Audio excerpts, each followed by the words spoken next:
अभी मेरी वीडियो बनाने के लिए आज मेरी बेटी मेरा इंट्रोडक्शन कराएगी। वो उसका नाम सिद्धि है और वो आकर के मेरे बारे में इंट्रो आपको देगी। आ जाओ बेटा। हाय गाइस, मैं हूँ अपने पापा की बेटी। पापा मेरे शिवांगी ज्योतिष एंड श्रद्धा मेडिटेशन में काम करते हैं, वीडियो बनाते हैं और आपके साथ जुड़े रहते हैं।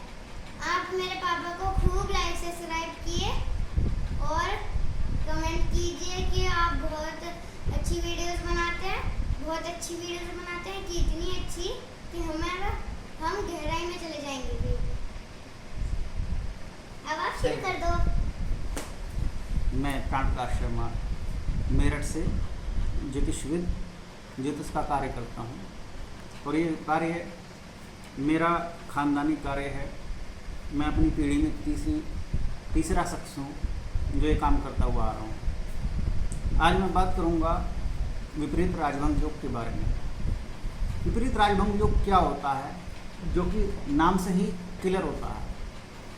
नाम में सबसे पहले आता है विपरीत, यानी कि जो अपोजिट है।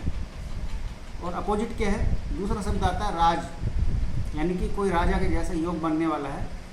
उसके बाद आता है राजभंग, यानी कि राजयोग जो है उसका जो भंग होता है, राजभंग योग।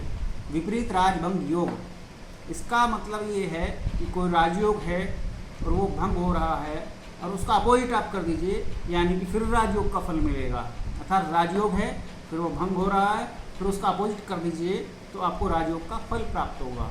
अभी कैसे कैसे हो सकता है? अब कुंडली में हम कई सारी चीज़ें देखते हैं। एक साथ अगर हम देखें केंद्र में 1, 4, 7, 10 में अगर देखें पहले, चौथे, 7वें और 10वें घर में जो केंद्र है उसमें भी ये बन सकता है। उसके बाद हम देखें पणफर, दूसरा, 5वां, 8वां और 2, 5, 8 और 11वां घर, इसमें भी आप देखें तो इसमें भी बन सकता है। आपोक्लिम में देखें तो आपोक्लिम जो है 3, 6, 9, 12, इसमें भी ये बन सकता है। उसके बाद आता है आपका त्रिसडाय, 3, 6, 11, ये त्रिसडाय होता है, इसमें भी ये बन सकता है। इसके बाद आता है आपका त्रिक भाव, 6, 8, 12, छठे, 8वें और 12वें घर में, इसे हम आपका ये भी देख सकते हैं। अर्थात पूरी कुंडली में ये योग कहीं पर भी किसी भी घर में किसी ग्रह के माध्यम से बन सकता है और एक नहीं अनेक प्रकार से बन सकता है। जितने प्रकार के योग बतलाए गए हैं, लगभग फल दीपिका में 400 योग बतलाए गए हैं, उनमें कुछ विशेष राजयोग बन जाते हैं। उन राजयोगों में राजा जैसा फल प्राप्त करता है मनुष्य, तो उसमें भी राजभंग अर्थात बिल्कुल पदवी प्राप्त करने तक, बिल्कुल इसको एग्जाम्पल के रूप में समझिए।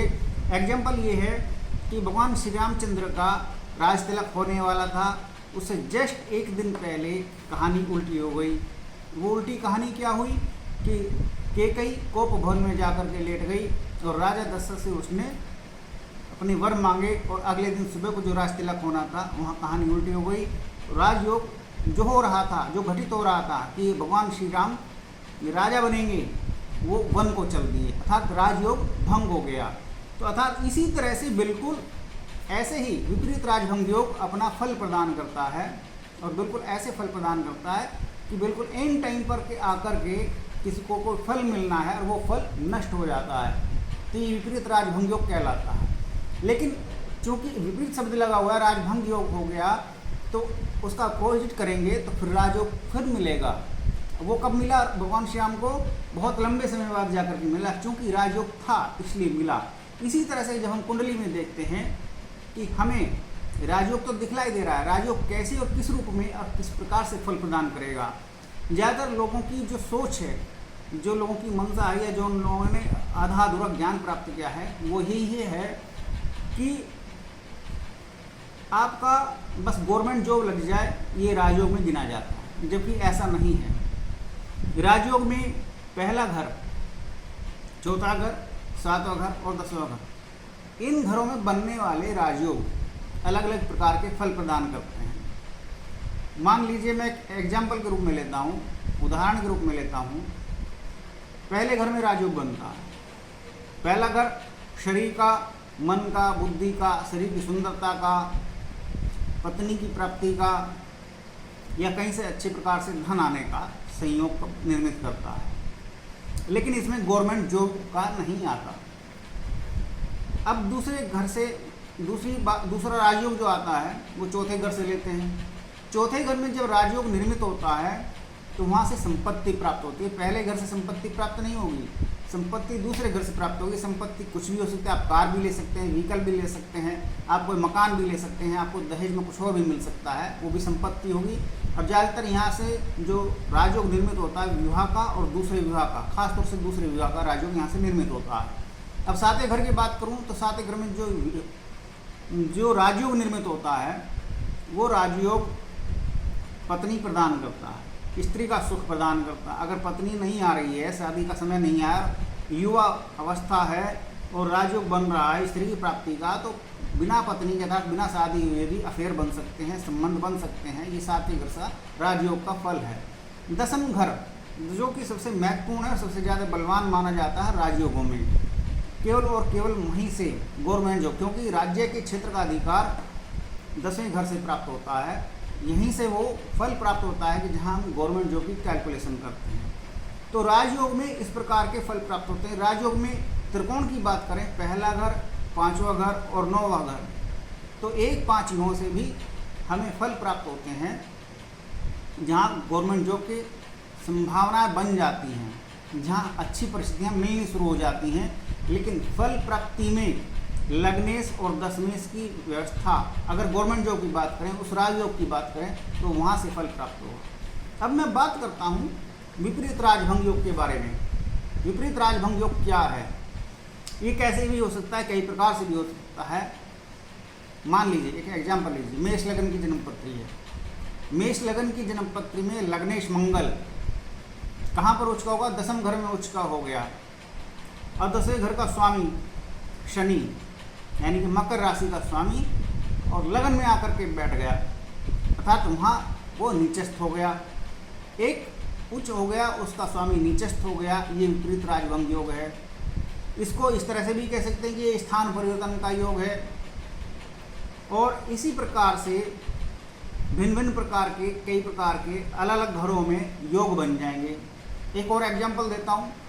अभी मैंने एक वीडियो डाली थी, त्रिक भाव रहस्य।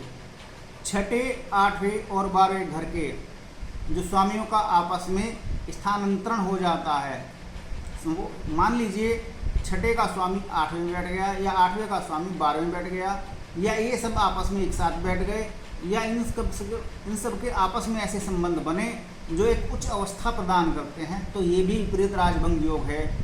यहाँ से भी अच्छा फल प्राप्त हो सकता है। भले जरूरी नहीं कि वो 6, 8, 12 घर होने की वजह से बुरा फल ही मिलेगा, ऐसा कोई बिल्कुल भी जरूरी नहीं है। किसी के साथ अकस्मात बहुत अच्छी परिस्थिति भी बन सकती है। इसको इस रूप में ले सकते हैं कि 8वें घर का मैं एक एग्जाम्पल लेता हूँ कि बहुत अच्छा सुयोग बन जाता है। मान लेते हैं कि सप्तम घर का स्वामी 8वें में, 8वां अष्टम भाव का स्वामी भी 8वें में बैठा हुआ है, 12वें घर का स्वामी भी अष्टम में आ गया है, अष्टम में, 7वें का भी अष्टम में, 12वें का भी अष्टम में आ गया, 6 का भी अष्टम में आ गया। तो अष्टमेश चूँकि बलवान है, तो मैं ऐसे में अकस्मातता यानी कि अप्रत्याशित घटना घटने का पूरा संकेत है। अब सप्तम भाव का स्वामी विवाह से संबंधित है, तो वहाँ वो स्त्री से संबंधित अप्रत्याशित अर्थात अचानक से उत्पन्न होने वाले रिजल्ट दे सकता है। इस बात को इस तरह से देखा जा सकता है, अगर अच्छी घटना घटनी है कि विवाह किसी का होना था, मान लीजिए कोई बारात गई और वहाँ कुछ अनहोनी हो गई, क्योंकि अष्टम घर का रिजल्ट है, 6, 8, 12 घर का रिजल्ट है, तो किसी की शादी होनी थी और वहाँ बारात गई, और बारात जाने पर जिस जातक की मैं जन्मपत्री की बात कर रहा हूँ उसके अनुसार उसको दूल्हा बना करके अचानक से बैठाना पड़ा, तो उसको अचानक से स्त्री प्राप्ति हो गई, उसको विवाह अचानक से उत्पन्न हो गया। ये इस तरह का फल मिल जाएगा, हो गया राजयोग। क्योंकि सप्तम अष्टम घर से स्त्री की प्राप्ति और वैवाहिक संबंधों का सुख, पत्नी का और पत्नी के साथ गूढ़ संबंधों का इस तरह का सुख मिल जाता है, तो ये भी राजयोग में आ जाता है। अब विपरीत राजभंग योग क्या हो गया कि अचानक से 6, 8, 12 घर के स्वामियों ने सप्तम घर के स्वामी के साथ मिलकर के ऐसा कॉम्बिनेशन निर्मित किया, जिसकी वजह से ऐसे फल सामने आ गए। तो विपरीत राजभंग योग की बड़ी लंबी चौड़ी श्रृंखला निर्मित हो सकती है। बिल्कुल ऐसे हो सकती है कि मान लीजिए सूर्य नीच अवस्था में है, मैं एक एग्जाम्पल देकर के समझा रहा हूँ। सूर्य नीच अवस्था में, अब सूर्य तुला राशि भी नीच के होते हैं, अब शुक्राचार्य जी को देखें जो कि तुला के स्वामी हैं, वो मीन में उच्च के हो जाएं, तो ये भी विपरीत राजभंग योग है, क्योंकि जिस राशि में कोई नीचस्थ स्वामी बैठा है और उसका स्वामी स्वयं, उस राशि का स्वामी स्वयं ही वो उच्च अवस्था में आ गया है, तो ये भी विपरीत राजभंग योग फल प्रदान कर देगा। अब यहाँ फल प्राप्ति में अलग अलग भिन्न भिन्न प्रकार के फल आ जाएंगे। ऐसे बहुत सारे रिजल्ट्स जन्म पत्रों में देखने को मिलते हैं और आप सबको डिटेल में जाना है अगर ज्योतिष की, आप सब मेरे चैनल पर बने रहिए, क्योंकि मैं ज्योतिष की कंप्लीटली अपनी तरफ से जितना संभव हो सकता है इस ज्ञान को सिंपल वे में व्याख्यायित करता हूँ और उसको मैं वीडियो बना करके डालता हूँ। आज मैं पहली बार, ये ज़्यादा से ज़्यादा दूसरी बार होगा, फ्रंट पर आया हूँ। कोशिश करूँगा कि मैं फ्रंट से बतला दूँ, उसके बाद मैं आपको कागज़ पर, बोर्ड पर उस तरह से भी ज्योतिष के बारे में बतलाऊँगा। वीडियो बिल्कुल फ्री है ज्योतिष का, और मैं ज्योतिष का काम करता हूँ। अगर आप मेरे से कांटेक्ट करना चाहें तो मेरे व्हाट्सएप नंबर पर कांटेक्ट कर सकते हैं।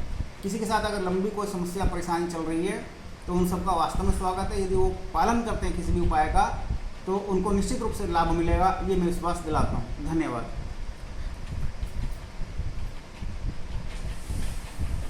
हो गई ना खत्म वीडियो? चले जाओ, 1 सेकंड सब्सक्राइब करके जाना, ठीक है ना?